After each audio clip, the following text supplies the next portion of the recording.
பல நேரங்களில் நம்முடைய வேலைகள், நம்முடைய குடும்பம் என்று நம்மை நாமே கவனித்துவிட்டு நம்மிடத்தில் ஆறுதல் எதிர்பார்க்கிற நண்பர்கள் மற்றும் வயதில் பெரியவர்களை நாம் தவிக்க விட்டு விடுகிறோம். நாம் எழுதும் ஒரு கடிதம் அவர்களுக்கு ஆறுதலாக இருக்கலாம், அல்லது அவர்களை உற்சாகப்படுத்த நீங்கள் அவர்களுக்கு ஒரு இமெயில் அனுப்பலாம். நேராக போய் நீங்கள் பேச முடியாவிட்டாலும் தொலைபேசியிலே நீங்கள் சற்று நேரம் அவர்களோடு பேசினாலே அது அவர்களுக்கு மிகுந்த ஆறுதலை கொடுக்கும்.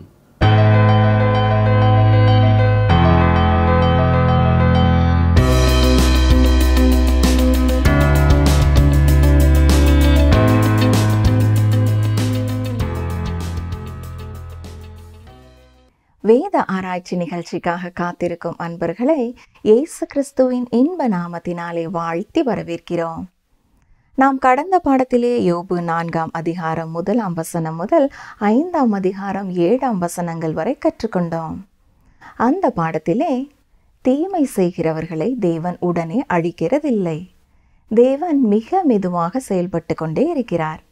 அவருடைய நேரத்திலே துன்மார்க்கரை அவரை விழத்தள்ளுகிறவராய் இருக்கிறார் என்று கற்றுக்கொண்டோம். மேலும் அநேக நேரங்களிலே நாம் மற்றவர்கள் எப்படி இருக்கலாம் என்பதை குறித்து அவர்களிடத்திலே பேச விரும்புகிறோம். ஆனால் நம்மை நாமே நிதானித்து அறிவதில்லை என்றும் கற்றுக்கொண்டோம். இன்று நாம் யோபு 5ஆம் அதிகாரம் 8ஆம் வசனம் முதல் 7ஆம் அதிகாரம் 12ஆம் வசனங்கள் வரை கற்றுக்கொள்ள இருக்கிறோம். இந்த பாடத்திலே பாழாக்குதல் என்றால் என்ன, என் சஞ்சலம் நிறுத்தப்பட்டு என் நிர்பந்தம் எல்லாம் தராசிலே வைக்கப்பட்டால் நலமாயிருக்கும் என்று ஏன் யோபு சொல்லுகிறார்? எலிபாசின் வார்த்தைகள் யோபுவிற்கு எப்படிப்பட்டதாக இருந்தது? விவரமாக அறிந்து கொள்ள தொடர்ந்து எங்களுடன் இணைந்திருங்கள்.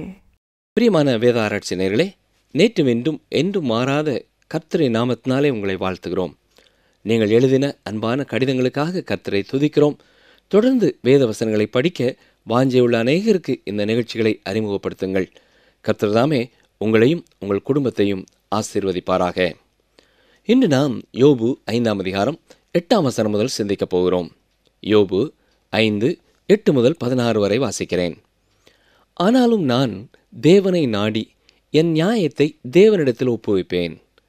ஆராய்ந்து முடியாத பெரிய காரியங்களையும் எண்ணி முடியாத அதிசயங்களையும் அவர் செய்கிறார். தாழ்ந்தவர்களை உயரத்தில் வைத்து துக்கிக்கிறவர்களை ரட்சித்து உயர்த்துகிறார். அவர் பூமியின் மேல் மழையை வருஷிக்க பண்ணி வெளி நிலங்களின் மேல் தண்ணீர்களை வருவிக்கிறார். தந்திரக்காரரின் கைகள் காரியத்தை முடிய நடத்தக்கூடாதபடிக்கு அவருடைய உபாயங்களை அவர் அபத்தமாக்குகிறார். அவர் ஞானிகளை அவருடைய தந்திரத்திலே பிடிக்கிறார். திரியாவரக்காரரின் ஆலோசனை கவிழ்க்கப்படும். அவர்கள் பகற்காலத்திலே அந்தகாரத்துக்குள்ளாகி மத்தியான வேளையிலே இரவில் தடவுகிறது போல தடவி திரிகிறார்கள். ஆனாலும் எளியவனை அவர்கள் வாயில் இருக்கிற பட்டயத்துக்கும் பலவானின் கைக்கும் விலைக்கு ரட்சிக்கிறார். அதனால் தரித்திரனுக்கு நம்பிக்கை உண்டு, தீமையானது தன் வாயை மூடும். தேமானியனாகிய எலிபாஸ் தான் இங்கே பேசிக்கொண்டிருக்கிறார். இங்கே அவர் சொல்லுகிற காரியங்களை மிக அழகான முறையிலே சொல்கிறார். தேவன் உண்மை உள்ளவர், தேவன் நல்லவர், தேவன் நீதி உள்ளவர். இவை எல்லாமே உண்மையாயிருந்தாலும் யோபுவின் பிரச்சனைக்கான அடித்தளத்தை இது எட்ட முடியாது. இப்பொழுது எலிபாஸ் யோபுவினிடத்திலே பேசிக்கொண்டிருக்கவில்லை. கவனியுங்கள், யோபு 5ஆம் அதிகாரம் 17ஆம் வசனம். இதோ தேவன் தண்டிக்கிற மனுஷன் பாக்கியவான், ஆகையால் சர்வ வல்லவருடைய சிட்சையை அற்பமாக எண்ணாதிரும். பிரியமானவர்களே, இந்த வசனமானது பலர் எடுத்துச் சொல்லும் ஒரு வசனமாயிருக்கிறது. இது உண்மைதானே? ஆமாம், உண்மைதான். ஆனால் இங்கே எலிபாஸ் இதை யோபுவிற்கு எதிராக பயன்படுத்துகிறார். கர்த்தருடைய பிள்ளைகள் வேதனைகளை அனுபவிப்பது எப்பொழுதுமே கர்த்தர் கொடுக்கிற தண்டனை என்று நாம் சொல்லக்கூடாது. சில வேளைகளிலே சில நண்பர்களும் கூட இந்த வார்த்தைகளை கொண்டு தங்கள் நண்பர்களை காயப்படுத்துகிறார்கள். நீங்கள் ஏதோ தவறு செய்து கொண்டு இருக்கிறீர்கள், எனவேதான் கர்த்தர் உங்களை இவ்வாறு தண்டிக்கிறார், எனவேதான் இந்த பிரச்சனைகள் எல்லாம் வருகிறது என்பதை சொல்லாமல் சொல்வதுதான் தேவன் தண்டிக்கிற மனுஷன் பாக்கியவான் என்று சொல்லும் காரியம். உண்மையில் அதுவே காரணமாகவும் இருக்கலாம், காரணம் இல்லாமலும் இருக்கலாம்.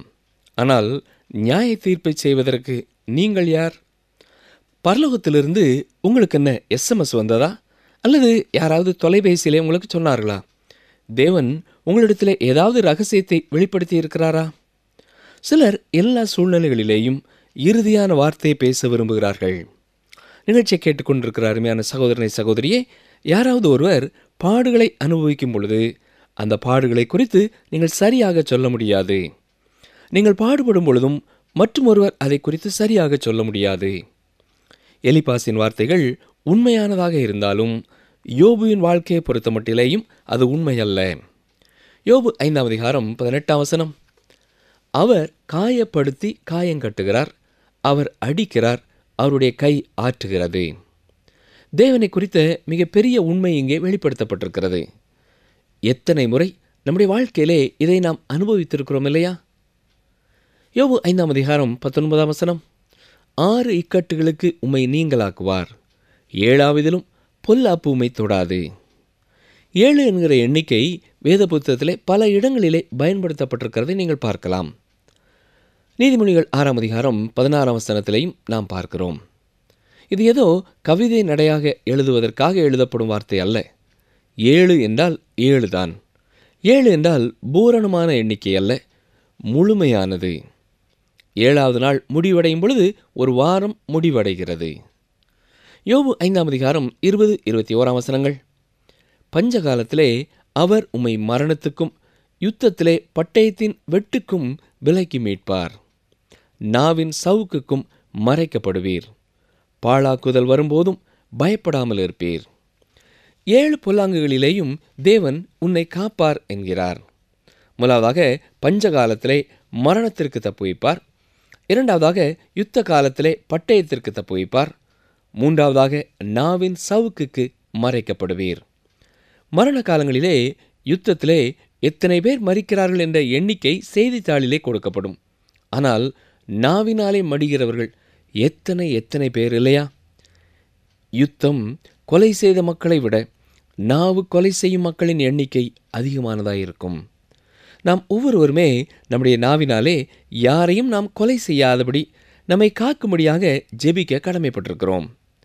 நாமும் ஆண்டவரே, தீமை பேசுகிறவர்களின் நாவுக்கு என்னை விலக்கி காத்துக்கொள்ளும் என்று ஜெபிக்க கடமைப்பட்டிருக்கிறோம்.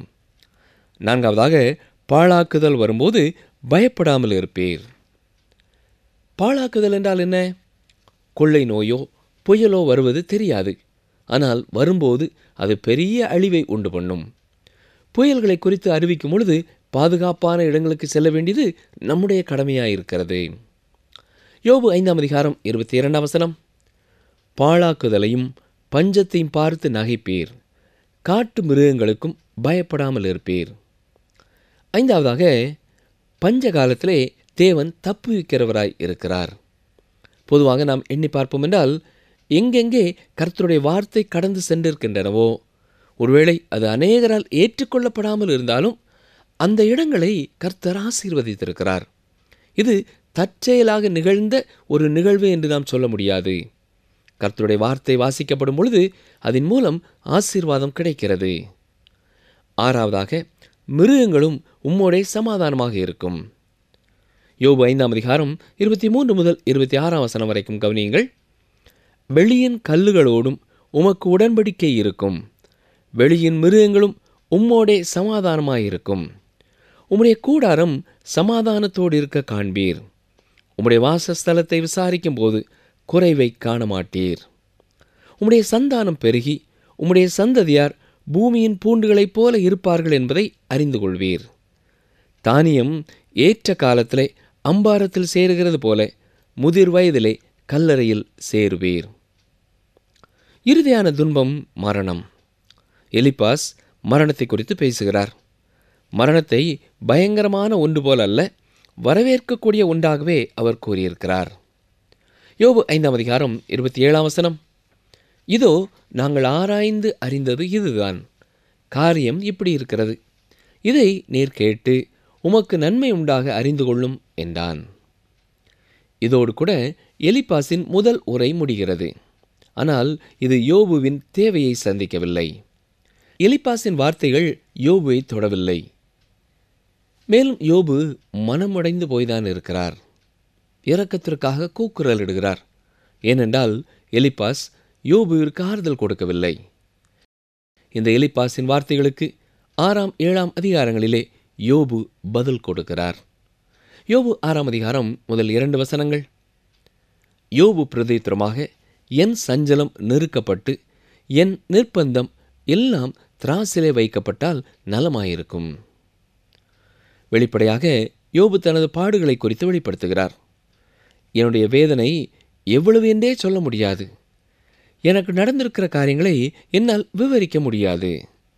எனவே என்னுடைய சஞ்சலம் எவ்வளவு என்பதை நீங்கள் அறிவீர்கள் என்றால் நலமாக இருக்கும் என்கிறார். அவருடைய துக்கம் சொல்லி முடியாதது. ஏன் அவ்வாறு சொல்லுகிறார்? எலிப்பாசின் வார்த்தைகள் யோபுவிற்கு எந்த விதத்திலையும் உதவி செய்யவில்லை. எலிப்பாஸ் என்ன சொன்னார்? ஏதோ ரகசியமான பாவம் உம்முடைய வாழ்க்கையிலே இருக்கிறது, அதை நீர் அறிக்கை செய்து தேவனோடு ஒப்புரவாகும் என்பது போலத்தான் எலிப்பாஸ் பேசினார். ஆனால் எல்லா வேளைகளிலும் அது சரியான ஒரு பதில் அல்ல. இப்பொழுது யோபு சொல்கிறார், என்னுடைய கேள்வி என்ன என்பதை முதலாவது கவனித்து பாரும் என்கிறார். ஏனென்றால் எதை கவனித்து கேட்டிருக்க வேண்டுமோ அதை எலிப்பாஸ் கவனிக்கவில்லை. அநேக நல்ல காரியங்களை அவர் சொன்னார். அவர் உண்மையான காரியங்களைத்தான் பேசினார். ஆனால் அது யோபுவிற்கு உதவி செய்யவில்லை.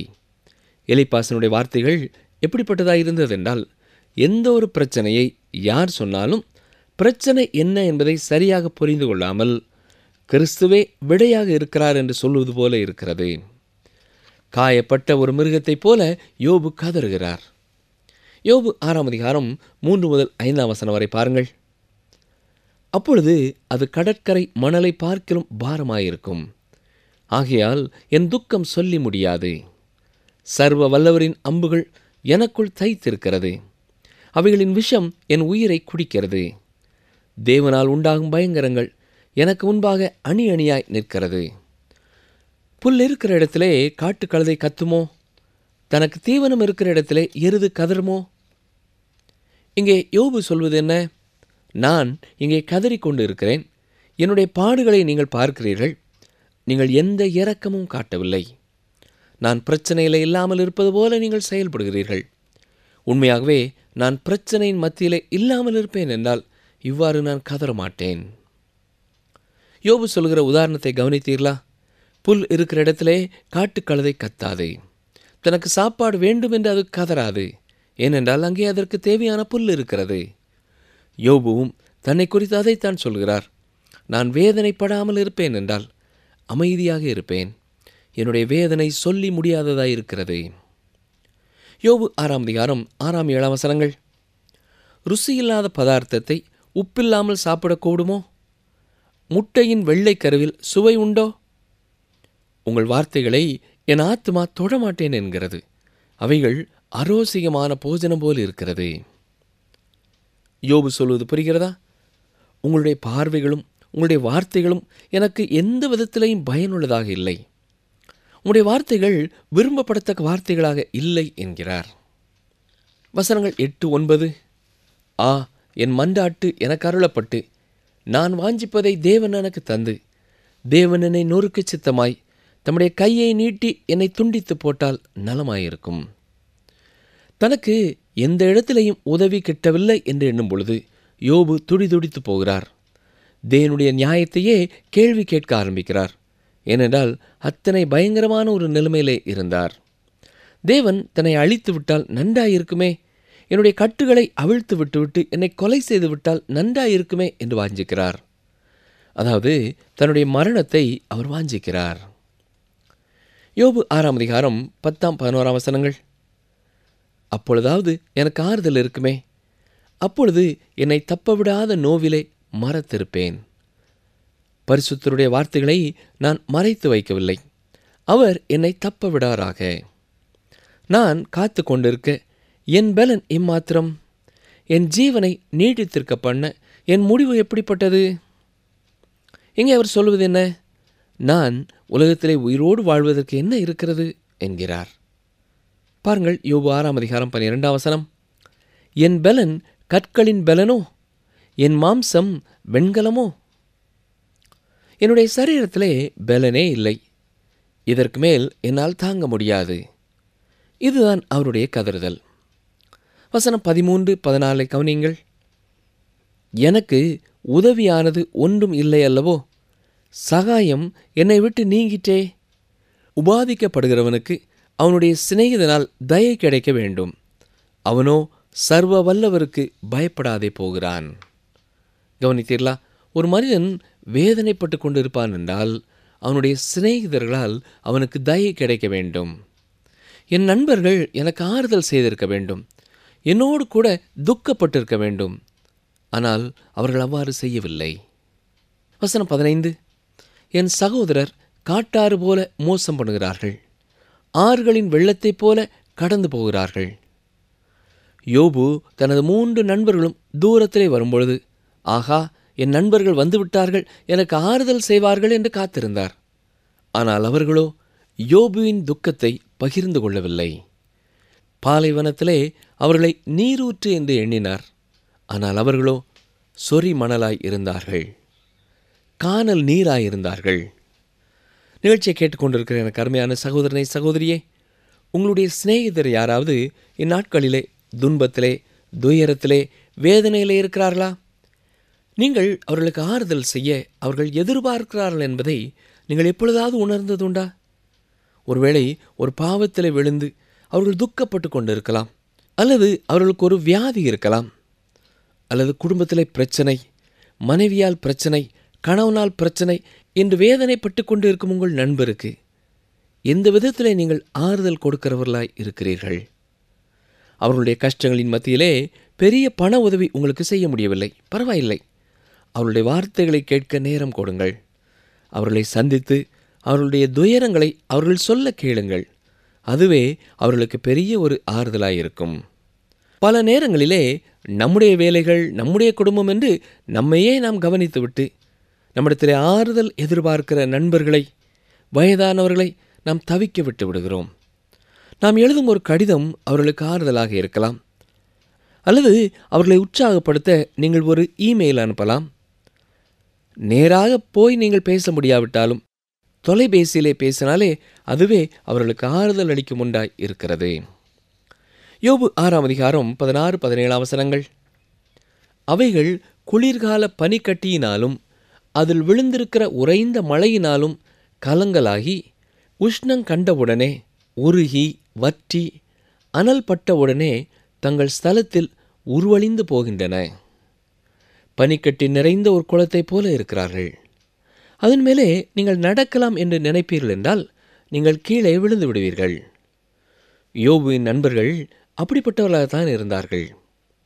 இன்றைக்கு மனிதன் எவ்வளவோ வசதிகள் நிறைந்தவனாக இருந்தாலும், இயந்திரங்கள் நிறைந்தவனாக இருந்தாலும், மனுஷர்களில் எத்தனை பேர் தனிமேலே தவிக்கிறார்கள், எந்த ஆறுதலும் அற்றவர்களாய் இருக்கிறார்கள், மகிழ்ச்சி அற்றவர்களாய் காணப்படுகிறார்கள். அவனுக்கு தன்னை சுற்றி இருக்கிற இயந்திரங்களை விட தேவன் தேவை. இப்பொழுது யோபு என்ன சொல்கிறார்? நீங்கள் ஏதாவது சொல்ல வேண்டுமென்றால் நீங்கள் சொல்லுங்கள், நான் கற்றுக்கொள்ளக்கூடியவனாகவே இருக்கிறேன் என்கிறார். யோபு 6ஆம் அதிகாரம் 24 முதல் 26 வரை கவனியுங்கள். எனக்கு உபதேசம் பண்ணுங்கள், நான் மௌனமாயிருப்பேன். நான் எதிலே தவறினேனோ அதை எனக்கு தெரியப்படுத்துங்கள். செம்மையான வார்த்தைகளில் எவ்வளவு வல்லமை உண்டு. உங்கள் கடிந்து கொள்ளுதலினால் காரியம் என்ன? கடிந்து கொள்ள நீங்கள் வார்த்தைகளை யோசித்து நம்பிக்கையற்றவனுடைய வார்த்தைகளை காற்றிலே விட்டு விடுகிறீர்களோ? இங்கே யோபு சொல்வதென்ன? நீங்கள் சொன்ன காரியம் மிக நல்ல காரியங்கள் தான், ஆனால் அது என்னுடைய பாரத்தை குறைக்கவில்லையே, என்னுடைய நிலைமையை உணர்ந்து நீங்கள் எனக்கு உதவி செய்ய முடியவில்லையே. ஒரு மனிதன் தன்னுடைய வைத்தியரிடத்திலே சென்றான். அவனுடைய வியாதி வாதம் என்று கண்டுபிடிக்கப்பட்டது. அது புற்றுநோயாக மாறியது. புற்றுநோய்க்காக சிகிச்சை அளிக்கும் வைத்தியரின் கரத்திலே அவன் போய் சேர்வதற்கு மிகவும் பிந்திவிட்டது. அதுதான் யோபுவின் பிரச்சனையும். நண்பர்களே, நீங்கள் வந்தீர்கள், என்னுடைய பிரச்சனை என்ன என்பதை கண்டறிய நீங்கள் முயற்சித்தீர்கள். ஆனால் நீங்கள் கண்டறிந்தது தவறான ஒரு காரியம். என்னுடைய வாழ்க்கையிலே மறைந்திருக்கிற பாவம்தான் என்னுடைய பாடுகளுக்கு காரணம் என்று நீங்கள் சொன்னீர்கள். ஆனால் அது என்னுடைய பாவம் அல்ல, அது என்னுடைய பிரச்சனை அல்ல. நீங்கள் சரியான முறையிலே என்னுடைய பிரச்சனைகளை கண்டறிந்து கொள்வீர்கள் என்றால், எனக்கு உதவி செய்யும்படியாக நீங்கள் எதையும் சொல்ல ஆயத்தமாக இருப்பீர்கள் என்றால் சொல்லுங்கள், அதை நான் கவனிக்க காத்திருக்கிறேன். ஞாபகம் இருக்கிறதா?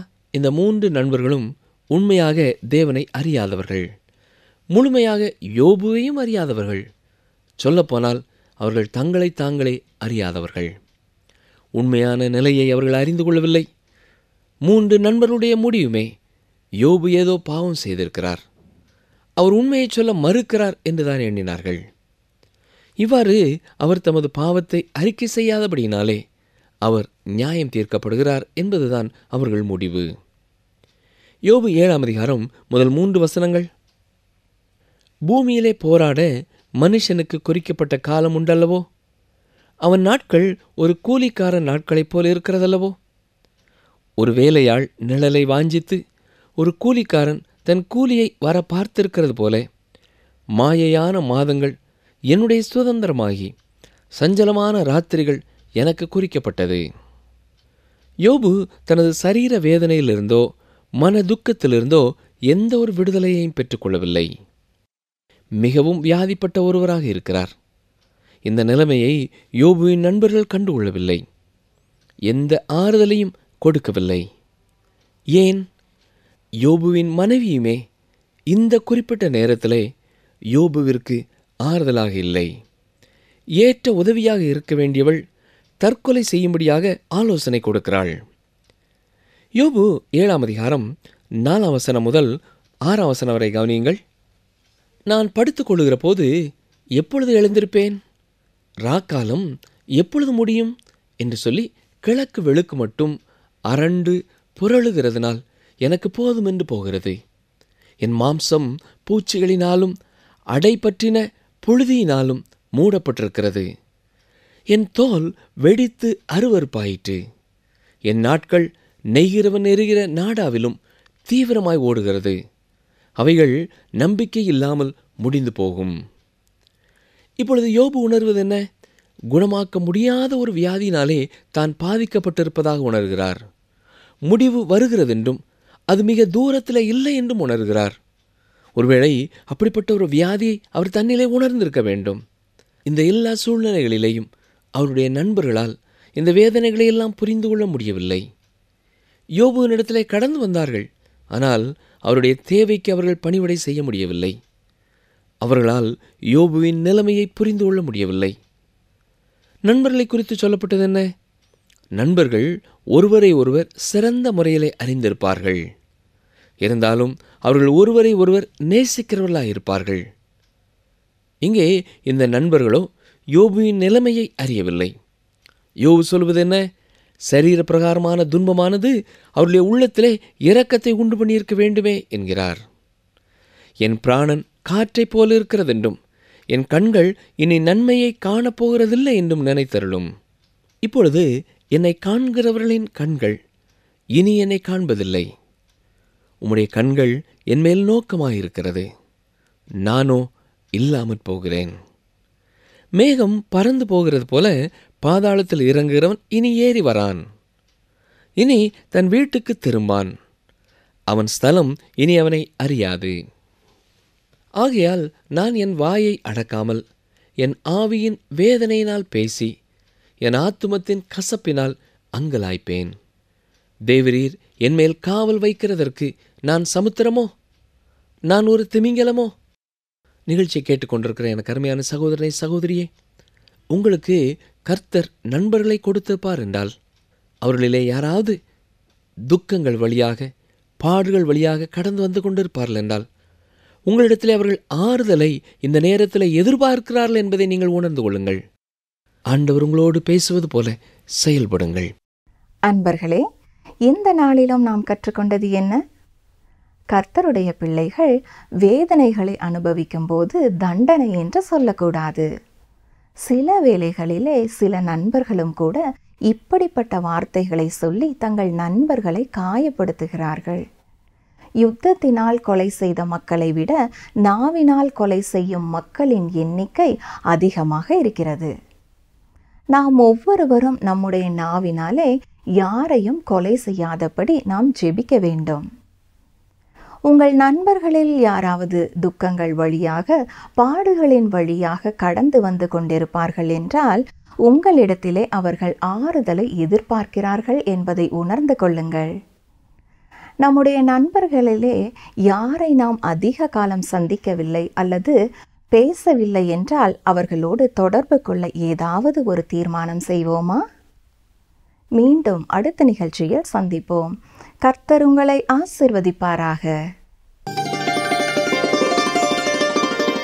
தேவன் தமது பார்வைக்கு நல்லவனாயிருக்கிறவனுக்கு ஞானத்தையும் அறிவையும் இன்பத்தையும் அளிக்கிறார். பிரசங்கி 2:26.